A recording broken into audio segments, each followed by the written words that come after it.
22 जनवरी को होने वाली प्राण प्रतिष्ठा को लेकर all India United democratic front के अध्यक्ष बदरुद्दीन अजमल ने बड़ा बयान दिया है। बदरुद्दीन अजमल ने मुस्लिमों से अपील की है कि वे 20 से 26 जनवरी तक अपने घरों में रहें। इस दौरान ट्रेन, बस या कार से सफर न करें। अजमल ने यह भी कहा कि बीजेपी मुस्लिम धर्म की दुश्मन है। 20 तारीख का 24-25 तारीख केहू से ट्रेन बीजेपी हमारे सबसे बड़ा शत्रु, हमारे मुस्लिम पर्सन। वहीं केंद्रीय मंत्री गिरिराज सिंह ने बदरुद्दीन अजमल पर हमला बोलते हुए कहा कि ऐसे लोग मुसलमानों को डराते हैं और उनमें भ्रम पैदा करते हैं। बदरुद्दीन अजमल को भले नफरत हो बीजेपी से, बीजेपी मुसलमान से नफरत नहीं करती। ओवैसी जैसे लोग, बदरुद्दीन अजमल जैसे लोग जो समाज में नफरत फैलाने का केवल काम करते हैं।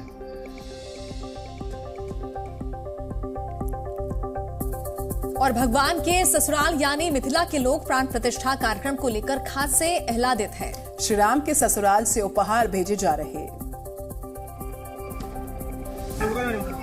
1100 थाल में सजे रत्न आभूषण, मिष्ठान, फल, मेवा और सुंदर सुंदर वस्त्र, ये सभी श्री राम के ससुराल की ओर से श्री राम जन्मभूमि तीर्थ क्षेत्र ट्रस्ट को समर्पित किया गया। ये सारे गिफ्ट जनकपुर से लाए गए हैं। मिथिला के लोग अपने जीजा यानी श्री राम की प्राण प्रतिष्ठा को लेकर आह्लादित हैं। ट्रस्ट के महासचिव चंपत राय को रामलला का सखा मानकर जनकपुर की महिलाओं ने उल्हाने से स्वागत किया। इस मौके पर श्री राम जन्मभूमि तीर्थ क्षेत्र ट्रस्ट के महासचिव चंपत राय ने कहा कि नेपाल और भारत का रिश्ता त्रेता युग से चला आ रहा है और नेपाल के क्षेत्र से कन्या पक्ष के लोग वर पक्ष के लिए उपहार लेकर आए हैं। हम उनका स्वीकार करते हैं, स्वागत करते हैं, कृतज्ञता व्यक्त करते हैं, मस्तक नमन करते हैं जनकपुर नेपाल के प्रति। वहीं शिवसेना यूबीटी के अध्यक्ष उद्धव ठाकरे ने कहा कि 22 जनवरी को नासिक में गोदावरी तट पर महाआरती की जाएगी। तो अयोध्या के श्री राम मंदिर पर कांग्रेस नेता प्रमोद कृष्णम ने कुछ अजब सा बयान दे दिया है और इसको लेकर देखिए कांग्रेस की स्थिति असहज हो सकती है। क्या कहा है प्रमोद कृष्णम ने, पूरी खबर देखिए 1 मिनट में। अयोध्या के श्री राम मंदिर में रामलला की प्राण प्रतिष्ठा की तैयारियों के बीच सियासी बयानबाजी करने वाले कांग्रेस के नेता प्रमोद कृष्णम ने जमकर आलोचना की है। प्रमोद कृष्णम ने श्री राम के विरोधियों को असुर करार दिया है और कहा है कि ऐसे लोगों को भारत में रहने का अधिकार नहीं है। जो राम का विरोध करता है, जो राम को नहीं मानता है, वो तो असुर है और असुरों को भारत में रहने का अधिकार नहीं है। समाजवादी पार्टी नेता अखिलेश यादव पर निशाना साधते हुए प्रमोद कृष्णम ने मंदिर आंदोलन के दौरान मुलायम सिंह यादव सरकार की कृत्यों को याद दिलाया। अखिलेश यादव जी की जमीन खिसक रही है।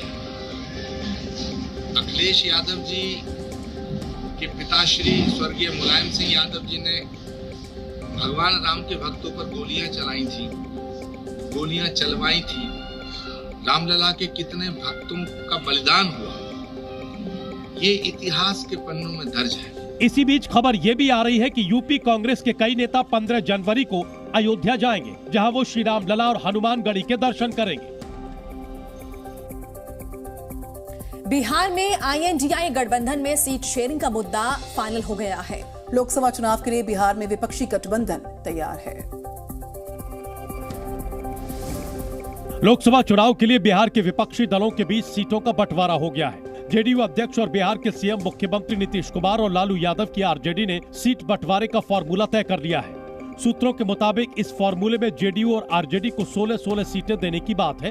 वहीं अन्य 8 में से 5 सीटों पर कांग्रेस तो 2 सीटों पर CPI-ML को चुनाव लड़ने का प्रस्ताव है। 1 सीट CPI या CPM को देने की बात है। हालांकि कांग्रेस बिहार में 9 सीटों की मांग पर अड़ी है। जेडीयू कोटे से बिहार सरकार में मंत्री संजय झा का कहना है कि बिहार की लोकसभा सीटों को लेकर किसी तरह का कोई विवाद नहीं है। सीट कोई इशू महागठबंधन में नहीं रहेगा।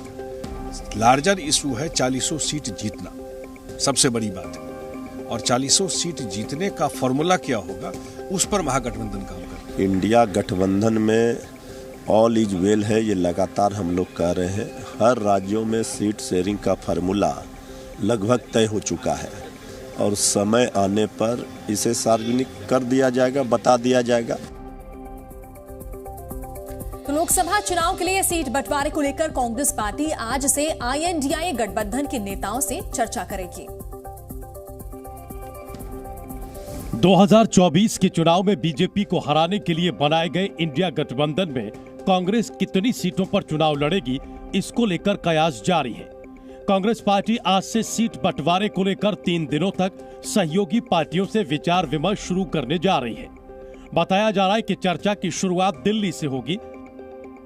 उन्होंने निर्देशित किया है खड़गे साहब ने कि अब हम लोग जो जिन जिन राज्यों में हम लोग गठबंधन कर रहे हैं उन राज्यों के जो प्रमुख पार्टियां हैं उनसे हम लोग बातचीत शुरू करेंगे। कांग्रेस पार्टी 9 राज्यों में ही गठबंधन में चुनाव लड़ने वाली है। बिहार, झारखंड, दिल्ली, पंजाब, उत्तर प्रदेश, महाराष्ट्र, पश्चिम बंगाल, केरल, तमिलनाडु वो राज्य हैं जहां कांग्रेस गठबंधन के सहयोगियों से बातचीत करेगी। लेकिन जेडीयू, आम आदमी पार्टी, समाजवादी पार्टी, तृणमूल कांग्रेस के रुख को देखते हुए कांग्रेस के लिए इन राज्यों में गठबंधन में ज्यादा सीटें हासिल करना आसान नहीं दिख रहा है। बीजेपी नेता सुशील कुमार मोदी के एक बयान से बिहार की सियासत उबल रही है और इसमें उन्होंने आशंका जताई है कि पश्चिम बंगाल की तरह बिहार में भी ईडी और सीबीआई की टीम पर हमला हो सकता है। एक report. RJD supremo Lalu Yadav और उनके परिवार पर सुशील मोदी का तीखा हमला जारी है। उन्होंने एक बार फिर आरजेडी को निशाने पर लिया और बंगाल में केंद्रीय जांच एजेंसी की टीम पर हुए हमले का हवाला देते हुए आशंका जताई कि बिहार में भी ऐसी घटना हो सकती है। और मुझे तो डर है कि कल बंगाल में हुआ लेकिन बिहार में भी हो सकता है, क्योंकि राष्ट्रीय जनता दल और टीएमसी में कोई फर्क नहीं है। लालू यादव के बेटे और बिहार के डिप्टी सीएम तेजस्वी यादव समेत उनके परिवार के कई सदस्य सीबीआई और ईडी के रडार पर हैं। माना जा रहा है कि उनके खिलाफ कभी भी जांच आगे बढ़ सकती है। ऐसे में सुशील मोदी ने केंद्रीय एजेंसियों से सतर्कता बरतने की अपील की है। लालू परिवार पर टीएम, सीबीआई, ईडी कोई कार्रवाई करती है तो उन पर भी हमला हो सकता है। इसलिए सीबीआई, ईडी के लोग जब बिहार में कोई कार्रवाई करें तो पूरी तैयारी से करें, पैरामिलिट्री फोर्स लेकर करें ताकि बंगाल जैसी घटना न दोहराई जा सके। इससे पहले तेजस्वी यादव ने भी सुशील मोदी पर हमला बोला था।